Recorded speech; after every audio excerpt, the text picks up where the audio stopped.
Apakah laptop kalian sering blue screen karena overheating? Atau bagian surface permukaan keyboardnya cepat panas ketika dia full load? Tenang aja, di video kali ini kita akan memberikan solusinya.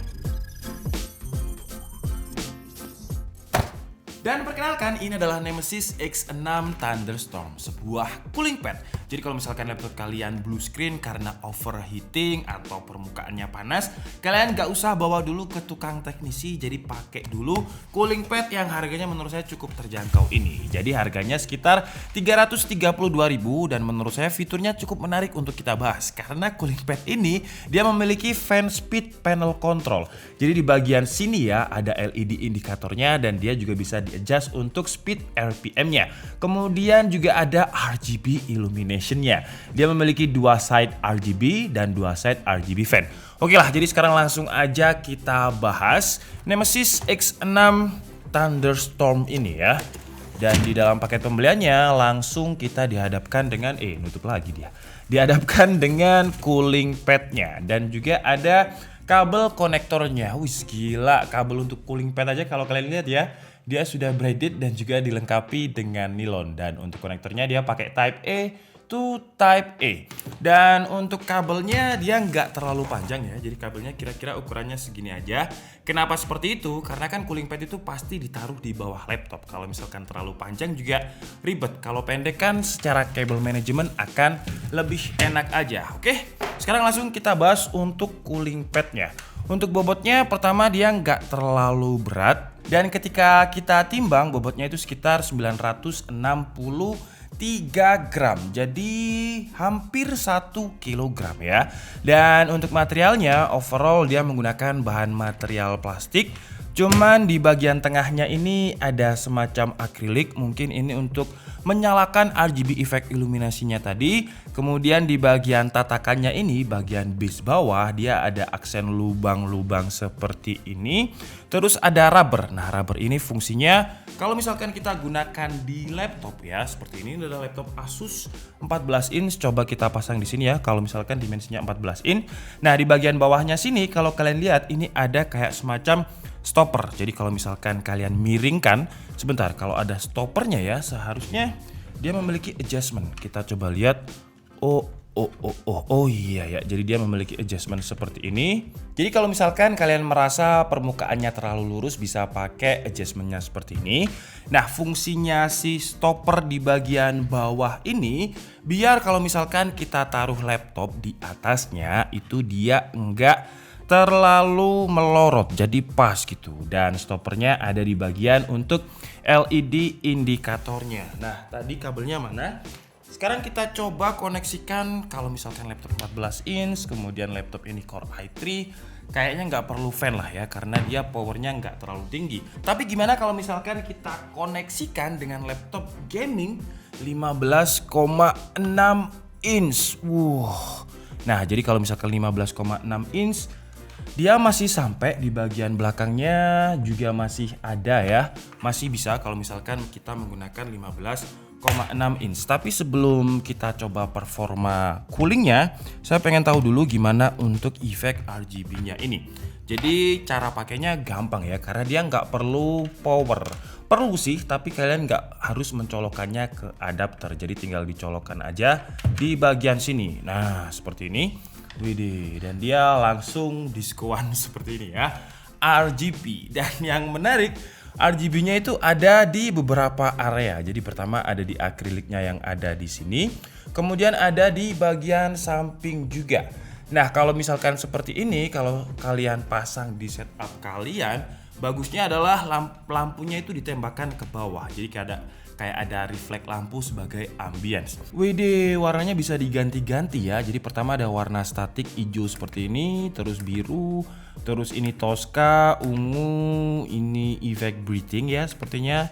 Dan ada tong setan. Nah, ini warna tong setan buat kalian yang mungkin pernah main ke pasar malam, kan biasanya ada wahana yang tong setan yang motornya muter-muter ya. Ini kayak gini nih. Nah, anggap aja nih motornya, terus tong setannya ini. Terus juga ada gila. Kalau ini efeknya kita namain sendiri aja ya, karena tadi di dalam boxnya tidak ada buku panduan yang menamai RGB-nya. Kalau ini namanya menurut saya adalah sama juga di pasar malam itu, komedi puter namanya ya. Jadi dia muter-muter terus ada lampunya gitu kan. Terus ada ini efek, aduh apa ini, helikopter mungkin ya, karena dia kayak menyatu dengan baling-balingnya. Terus ini efek ya hampir mirip-mirip lah. Nah di sini ada adjustment, ini adjustment bukan untuk volume ya, tapi untuk RPM. Jadi ini sekarang speednya ada di 3. Kalau misalkan kita tambah, dia nyala juga ya. Jadi kamera nggak terlalu kelihatan. Ini sekarang dia ada di RPM 4. Jadi kalau misalkan 5, 6 paling mentok. Dan untuk suaranya kira-kira seperti ini. Kalau misalkan ada di RPM yang nomor 6. Ya seperti itu kira-kira suaranya. Menurut saya sih silent. Kemudian untuk udaranya dia meniup ke atas. Terus maksudnya two side RGB itu mungkin maksudnya 2 ya, two side, jadi kiri dan kanan. Oke, jadi sekarang kita akan coba looping pakai Sensebenz R20 di MSI GP66 yang pakai RTX 3060 ini.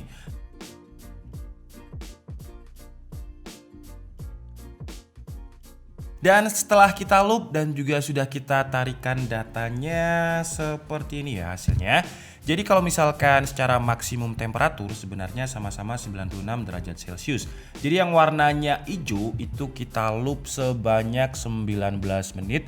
Dan yang warna merah itu yang pakai cooling sekitar 13 menit karena saya merasa udah cukup. Dan kalau secara maksimum temperatur atau ketika dia spike itu 96 derajat Celcius sama, tapi ketika average itu kalau misalkan nggak pakai kipas 94 derajat Celcius dan kalau pakai kipas 82 derajat Celcius. Jadi performanya turun sekitar 94 kurangi 82 piro tem? 8 ya. 8 lebih lah.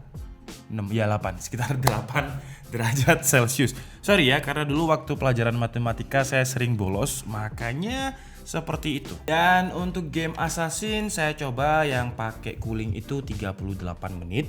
Jadi yang warna hijau ya, yang nggak pakai cooling itu 15 menit. Dan hasilnya untuk average temperaturnya terjadi selisih. Yang pakai cooling itu sekitar 68 derajat Celcius dan yang nggak pakai cooling 70 derajat Celcius ya, ini di sini. Kalau kalian baca tabel ini di menit berapa gitu. Jadi mungkin agak bingung. Langsung aja kita lihat hasilnya. Dan maksimum temperaturnya kalau pakai cooling 89, kalau nggak pakai 90 derajat Celcius. Jadi selisihnya di average-nya 2 derajat Celcius, kalau di maksimum temperaturnya 1 derajat Celcius. Kalau untuk minimum temperaturnya nggak usah kita baca lah ya. Minimum itu mungkin ketika pas dia loading nggak ada frame yang bergerak, nggak full load. Jadi nggak usah kita baca. Oke, jadi mungkin cukup segitu aja ya video review dari Nemesis X6 Thunderstorm kali ini. Kesimpulannya kalau secara desain ya, ini adalah cooling pad tergaming yang pernah saya review. Maksudnya tergaming ya, di bagian sini itu kalau kalian lihat sebenarnya di situ ada kayak semacam lampu LED RGB-nya. Jadi kayak ada titik-titik gitu di sini. Dan untuk kipasnya kalau kalian lihat sepertinya dia menggunakan kipas yang berbahan akrilik. Jadi bukan bahan plastik gitu. Jadi kenapa dia bisa menurunkan performa tapi suaranya nggak terlalu berisik? Karena bahan kipas yang dipakai ini adalah kipas akrilik. Kemudian kalau untuk kelebihan lain, dia memiliki easy access to speed control RPM-nya ya. Jadi ada di bagian depan. Biasanya untuk cooling pad yang pernah saya review itu kalau nggak di bawah, di samping kanan, repot lah. Kalau misalkan posisinya seperti ini, kita harus rogoh-rogoh dulu. Apa posisinya rogoh-rogoh? Meraba-raba dulu sakernya ini RPM-nya di mana. Tapi kalau ini udah ada di depan seperti ini, jadi lebih mudah. Kemudian juga ada stoppernya di sini di bagian bawah, di kanan kirinya juga ada stopper yang pakai rubber. Cuman ini mungkin harusnya ada rubbernya ya, ternyata ada. Jadi di sini ada rubbernya juga biar laptop kita itu casingnya nggak baret. Karena kalau langsung plastik nggak ada rubber kan bahaya juga ya baret. Kalau kesimpulannya secara performa, Ada penurunan kalau di Cinebench R20 ya, itu sekitar 8 derajat Celcius. Kalau pakai Assassin itu sekitar 2 derajat Celcius untuk average-nya. Ya lumayan lah untuk menurunkan performa. Kalau misalkan kalian main game yang mungkin bisa 4 jam 5 jam di laptop, paling nggak cooling pad ini bisa menolong. Dan untuk suhu temperatur keyboardnya kita cek tadi juga ada penurunan. Jadi kalau misalkan nggak pakai cooling itu sekitar 40 derajat Celcius, kalau pakai cooling sekitar 36 sampai 38 derajat Celcius. Jadi berkurang banyak. Selain dari di bagian dalamnya itu temperaturnya turun, di bagian servisnya juga turun. Jadi kalau misalkan kalian gunakan untuk main game, karena kalau misalkan kalian main game kan pasti tangan kalian ada di keyboardnya ya. Jadi nggak terlalu hangat dan nggak terlalu panas lah kalau misalkan kita bermain game. Oke, jadi mungkin cukup segitu aja video kita kali ini. Saya minta maaf kalau ada kesalahan dalam penyampaian informasi. Seperti biasa, kalian bisa mengkoreksinya di kolom komentar. Saya Nika Setiabudi and see you on the next video. Bye bye.